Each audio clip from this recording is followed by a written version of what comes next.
nta kindi kibazo abantu bariho batubaza, baratubaza ngo uyu mwana yazize iki, n'iki cyamwishe, ku buryo noneho byatangiye no gutera speculation zidakwiye zitari ngombwa. kandi mbere yuko mbabwira ibi ngibi nagira ngo nsabe abantu muduha akanya twunamira umwana wacu tumwibuke privately.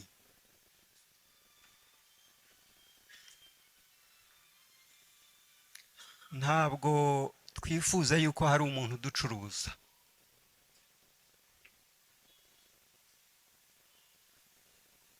jya ubivuga nize itangazamakuru, nize communication, ibyo bintu nzi ukuntu bikorwa, nzi uburyo abantu bakora inkuru z'akababaro, nzi amagambo bakoresha, nzi uko babyifatamo. mutubabarire muduhe umwanya.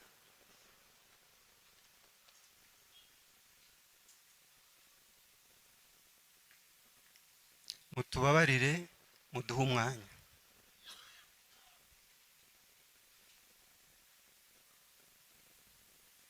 rero nanabikoze ku buryo bwa kinyamwuga kugira ngo abantu bakora speculations, ubwo nashakishije ijambo ry'ikinyarwanda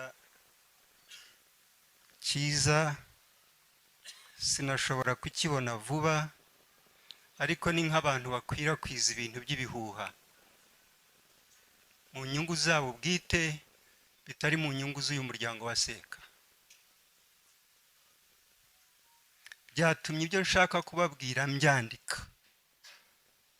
nkabisoma, kugira ngo umuntu uzanyuranya nabyo azamenye yuko ariho aduhemukira cyane.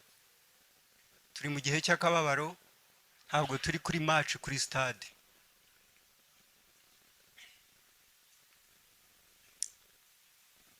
abana bakomeje kubivuga, natwe twarabivuze.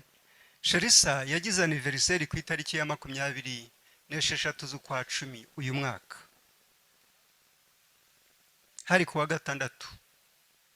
bwafite kalendari mwareba mu matelefoni yanyu. yari yujuje imyaka 23 y'amavuko. kuri uwo munsi yakorewe ibirori byizihiza isabukuru ye n'umuryango we bwite, her immediate family. ubwo ni kuwa gatandatu. ku cyumweru nabwo, ubwo ni umunsi wakurikiyeho, inshuti ze ziramusohokana bajya kwizihiza umunsi we w'amavuko. ku wa mbere ntabwo yakoze, yari yasabye off. ubundi Sherissa yari umukozi wo muri Beka. ubwo ndabaha chronology kugira ngo n'ibyo mwumva n'ibyo mubona kuri social media mushobore kubishyira ku ruhande. kuri uwo wa mbere ntabwo yari yakoze, yari yasabye off. ku wa kabiri ajya mu kazi, arakora kugeza ku wa gatanu. nabwo kuri uwo wa gatanu ku mugoroba, nk'uko mwakomeje kubyumva, yari afite inshuti nyinshi cyane. ku mugoroba wa gatanu nabwo hari irindi tsinda ryamusohokanye bajya kwizihiza isabukuru ye. ariko kuri uwo wa gatanu asaba mama w'uburenganzira bwo gutaha ntajye mu makesha nk'uko abantu bamwe babyita, kuko ubundi ku wa gatanu Sherissa yajyaga mu masengesho y'ijoro ryose. kuri uwo wa gatanu asaba mama ruhushya, ndarushye, ntabwo nshobora kuza kujya muri ariya materaniro y'ijoro. kuko kuri uwo munsi ubundi wa gatanu iyi healing ministry nibwo bagira ayo masengesho n'icyo gitaramo. mama aramwemerera, umwana ataha ntabwo yagiye mu masengesho, kandi ngira ngo nibyo bagenzi be batubwiraga. ku wa gatandatu, ubwo ntiyashize icyumweru isabukuru ye ibaye, yari afite ubukwe bwa supervisor we mu kazi. asaba mama w'uruhushya, ararumuha, kugira ngo ajye mu bukwe bwa supervisor we, ariko amubwira ko hari abandi bantu nanone irindi tsinda ry'inshuti ze basengera muri Bible Study Group yo muri Anglican Church hari i Remera. Iyo group nanjye ndayizi kuko umwana wanjye ari we se wabo, nzi yuko bayijyanamo buri gihe. N'icyo gihe kuri uwo wa gatandatu uwo mwana wanjye ari we se wabo yarambwiye ati Sherisa tugiye kujyana nawe Nyamirambo mu Marangi. Ubwo rero mbere yuko ajya muri bwa bukwe bwa supervisor we, abo bana bagenzi be bajyanye nawe nanone gufeta umunsi we. Hanyuma reception niyo yaje kujyamo nyuma avuye aho ngaho. Ubwo nitugeze ku wa gatandatu, ku cyumweru aribwo yitabye Imana. Nabwo yari yasabye uruhushya mama we, amubwira yuko agiye gusangira lunch n'irindi tsinda ry'inshuti ze, nabwo bizihiza isabukuru ye. Ni ukuvuga Sherisa yari amaze icyumweru cyose abagenzi be bamusohokana bizihiza isabukuru ye.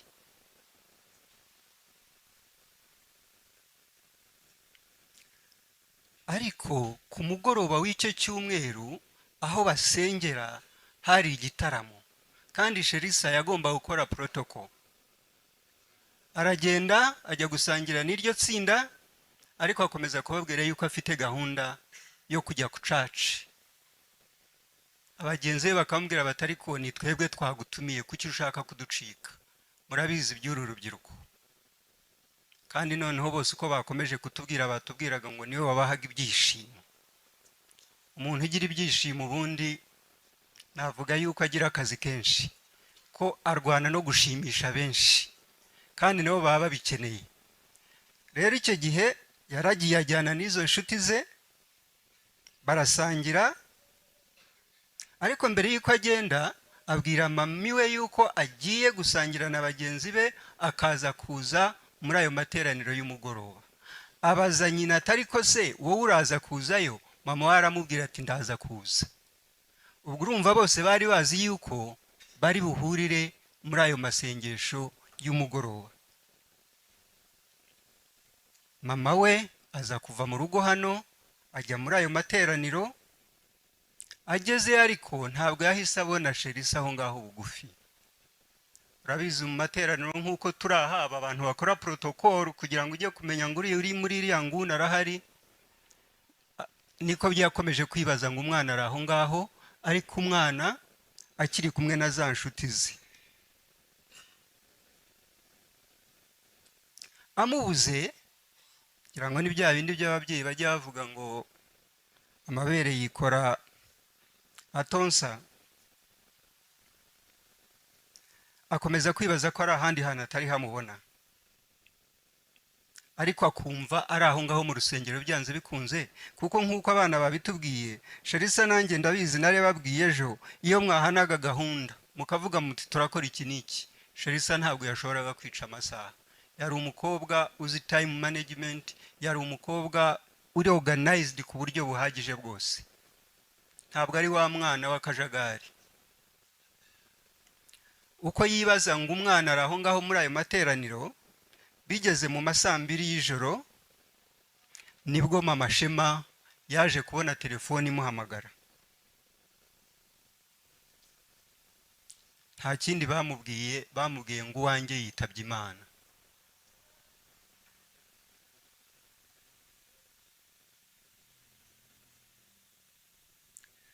Kuri icyo kintu rero ndagira ngo nacyo ngitindeho. Kuri uwo munsi abana bari kumwe. Ayo ni amakuru mama Shema yabonye, anahasanze n'abantu ba polisi n'abaribu naho muri iyo hoteli. Kandi iyo hoteli bari barimo ni hoteli y'iwabo w'umwe muri abo bana bari bagiye gusangira. Bisa nkaho bari mu rugo. Urumva yaba mbifite hoteli, umwana wanjye akazana bagenzi be, ni nkaho bari mu rugo. Bakavuga yuko mu masaa 9 Sherisa yakomeje kuinsistinga, arababwira ati ndashaka kujya gusenga, ndashaka kujya mu materaniro, abandi bakomeza kumubwira bati buretse ageze harabwe ati rero okay reka baga mbe nyishyize aha ngaha na telefone yanjye kanjye mu bwiherero. Aragenda babona abaye nk'utindayo, kuko bavuga yuko nibura yari amaze hagati y'iminota 15 na 20 agiye mu bwiherero kandi atari yagaruka. Umwe muri bo aragenda ajya kumushaka, akingura urugi asanga Sherisa aryamye yubitse inda muri washroom.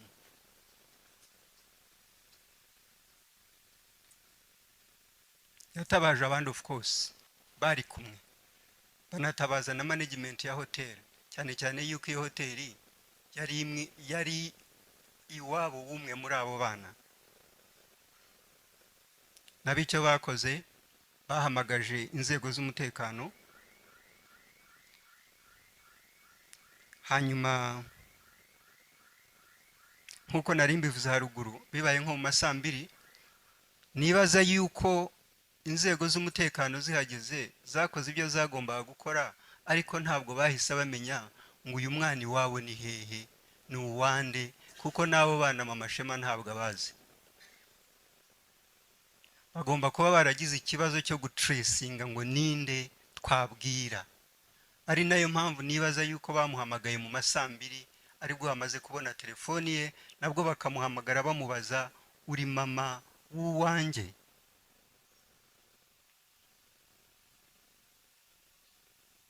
Mama we rero amaze kubimenya yaragiye ajyana n'aba bana b'abavandimwe be, abavandimwe ba Sherisa, bajya kuhagera basanga imodoka ya RIB n'iya polisi yahageze, umubiri we bamaze kuwushyira muri ambulance, bajyana nabo ku Kacyiru. Murabizi niho polisi ijyana imibiri y'abantu bapfuye muri ubwo buryo. Ariko icyagaragaye ni iki? Icyagaragaye ni uko ibyo byose bikorwa, ibyo byose inzego z'umutekano na investigation zijya kuhagera, umwana yari yamaze gushira mu mwuka.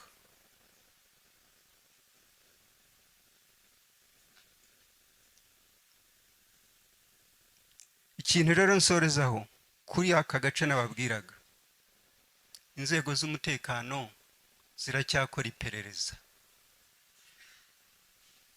Kubw'ibyo rero bavandimwe,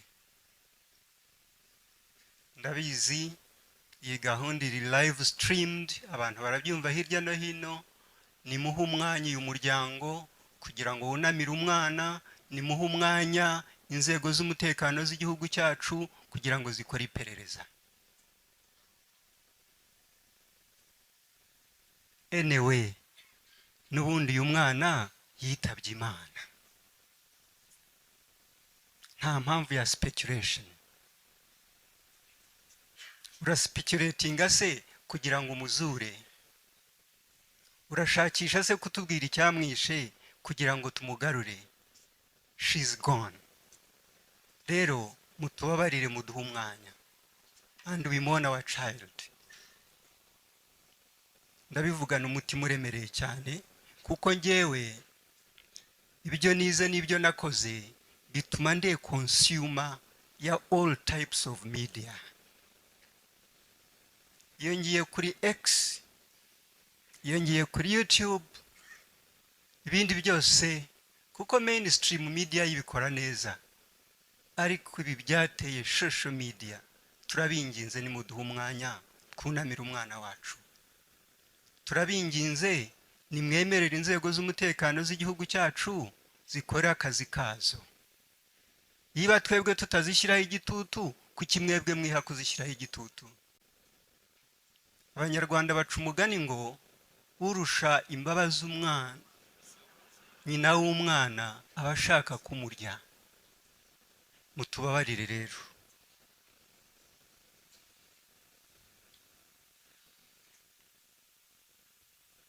Nkaba nasoza mbashimira kandi mbabwira yuko iyi gahunda ikomeje yo kugira ngo dukomeze kunamira uyu mwana, tumwibuke, tumuzirikane. kuko nk'uko ejo nabivugaga na bagenzi be nakomeje kumva bivuga, Sherisa ni mugari cyane. Abantu bazakomeza kumuvuga, na nyuma yo gushyingura umubiri we tuzakomeza kumuvuga, kandi azakomeza gutura mu mitima yacu. Rero abajya babishobora mujye mukomeza muze mwifatanye natwe, mudufate mu mugongo, kuko nabivuze ngo iyo ngiyo niyo soko y'imbaraga zacu muri bihe bitatworoheye.